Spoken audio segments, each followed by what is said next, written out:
सत्य बाबुलाई सुन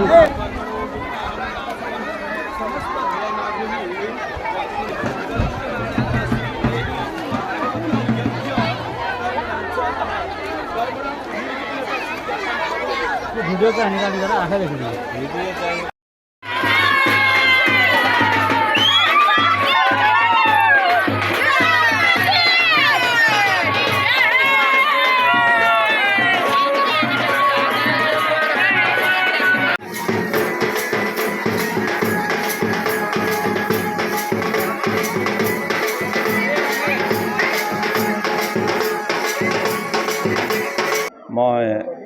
दिराई মাজুলী बाकी राइजर হৈ समग्र आमार दिराई মাজুলী गाँव लगते अहोम तथा भारतवर्षर सकलो राइज सुख शांति माँ भगवती प्रदान करक हेतुए कामना करिछु आरो 2022 सनत आमी निर्माण करा श्री श्री देवी मंदिर সেই সময়তে সিদ্ধিদাত্ৰী দেৱী মন্দিৰৰ সেই সময়তে আমি চিন্তা কৰিছিলোঁ যে ভাগৱত পুৰাণ এটা লগোৱাৰ কথা আমি চিন্তা কৰিছিলোঁ সেইটো আজি পূৰণ হ'বলৈ গৈ আছে ইয়াত সকলো ৰাইজৰ সহযোগিতা আছে আমি কৰ্মকৰ্তা হিচাপে আজি প্ৰথম দিনত যি ৰাইজৰ উৎসাহ উদ্দীপনা দেখা পাইছোঁ আমাৰ উদ্দেশ্য সফল হ'ব বুলি আমি কামনা কৰিছোঁ ধন্যবাদ নমস্কাৰ আপোনাক পুনতে আমি খুব গৌৰৱান্বিত আজি এই পবিত্ৰ ক্ষণত মই মোৰ অঞ্চলৰ লগতে সমগ্ৰ বিশ্বতে শান্তি সম্প্ৰীতি মা দুৰ্গাৰ এই আশীৰ্বাদে বিশ্বত শান্তি সম্প্ৰীতি হওক মানুহৰ মাজত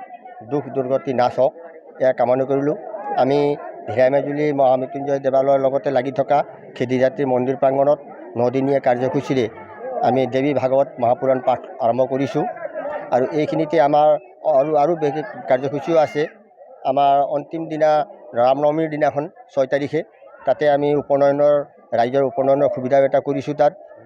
আৰু মহাযজ্ঞ হ'ব তাত ৰুদ্ৰী কি আমাৰ দেৱী যজ্ঞ হ'ব আৰু সেই 9 দিনত আমাক যথেষ্ট সংখ্যক ৰাইজে প্ৰত্যেক দিনাই আমাক যিসকলে অন্নদান কৰিছে খাদ্যদান কৰিছে 9 দিনৰে খাদ্যদান ইতিমধ্যে আমাৰ তাত তালিকা আহি পৰিছে গতিকে তেখেতসকললৈ মই আপোনালোকৰ মাধ্যমত ধন্যবাদ জনাইছোঁ আশা ৰাখিছোঁ মা দুৰ্গাৰ এই পবিত্ৰ কাৰ্যসূচীয়ে আমাৰ এই অঞ্চলত শান্তি সমৃদ্ধি আৰু মানুহৰ মাজত ভাতৃত্বভাৱ গঢ়ি তোলক দুখ নাশ হওক এয়া কামনা কৰি ধন্যবাদ জনাইছোঁ হয় আজি আমি দিৰাই মাজুলী চেণ্টাৰ প্ৰাংগণত 9 দিনীয়া পুৰাণেৰে আমি দুৰ্গা পুৰাণ আমি লগাবৰ কাৰণে আমাৰ সমিতিয়ে সিদ্ধান্ত কৰিছিল আজি আমি নথৈ আনন্দিত সেই কাৰ্যসূচী আমি সুচাৰুৰূপে পৰিচালনা কৰিবলৈ পাইছোঁ আৰু আজি আমি আমাৰ প্ৰথম কাৰ্যসূচী আমি জলযাত্ৰা আজি এই জলযাত্ৰাত সমগ্ৰ দিৰাই মাজুলী গৰুডুবা খিঙৰি বৰচলা সমষ্টিৰ গোটেই প্ৰায় সংখ্যকে আমাৰ পুৰুষ মহিলা আজি এই কাৰ্যসূচীত আমাৰ জলযাত্ৰা কাৰ্যসূচীত আমাৰ লগত সহযোগ কৰিছে আমি নথৈ আনন্দিত আৰু আজি এনেকুৱা এক অনুভৱ হৈছে যে গোটেই দিৰাই মাজুলী আজি তীৰ্থস্থান তীৰ্থনগৰী কাশী মথুৰা নিচিনা আমাক অনুভৱ হৈছে আমি নথৈ আনন্দিত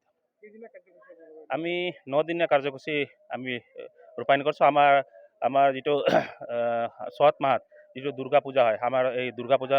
আমি এবাৰ অনুষ্ঠিত কৰিছোঁ আৰু আমাৰ গোটেই বৰচলা সমষ্টিৰ বাবে এক ঐতিহাসিক দিন কাৰণ এনেকৈ দেৱী দুৰ্গা দেৱীৰ পুৰাণ লগোৱা আমি কতো দেখা পোৱা নাছিলোঁ আমি প্ৰথমবাৰত আমি দিৰাই মাজুলীত এই দুৰ্গা পুৰাণ লগাবলৈ আমি আৰম্ভ কৰিছোঁ গতিকে সমগ্ৰ অসমবাসী ৰাইজক এই আমাৰ যি উৎসৱ এই মহাপুৰাণত অংশগ্ৰহণ কৰিবৰ কাৰণে মই সমিতিৰ ফালৰ পৰা সকলোকে অনুৰোধ জনাইছোঁ